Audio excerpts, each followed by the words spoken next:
எல்லா மதத்துக்காரங்களும் கடவுள் காப்பாற்றுவார் அப்படின்னு அவங்கவுங்க வேலையை பார்த்துட்டு போயிடுவாங்க. ஆனால் அந்த சங்கிகள் மட்டும் கொஞ்சம் வித்தியாசமாக இருப்பாங்க. கடவுள் நாங்கள் தான் காப்பாற்றணும், மதத்தையும் நாங்கள் தான் காப்பாற்றணுன்ட்டு புதுசாக ஏதாவது ஒரு பிரச்சனையை கிளப்பிக்கிட்டே இருப்பாங்க.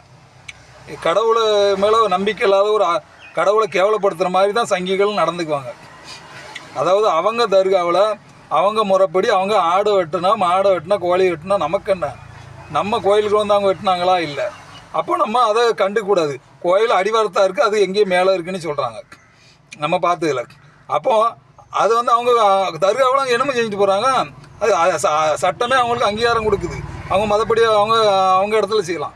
கோயிலுக்கு முருகன் கோயிலுக்கு வந்து வெட்டலை, நம்ம ஒரு பொங்கலை போட்டு கொடுத்துட்டு சுண்டலும் சேர்த்து கொடுத்துட்டு அவங்க கூட சேர்ந்து கை கொடுத்துட்டு கட்டி பிடிச்சிட்டு மதநாளிலிங்கம் பேர வேண்டியதானே. இதில் எங்கே சம்மந்தம் இல்லாத பிரச்சனை.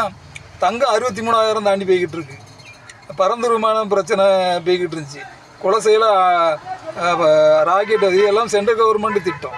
இதெல்லாம் பற்றி சங்கிகள் பேசணும்னு பேச மாட்டாங்க. தங்கை ஜிஎஸ்டி வந்து தமிழ்நாடு வஞ்சி போட்டு அரசியல்வாதம் பேசி அதை பற்றி சங்கிகள் பேச மாட்டாங்க.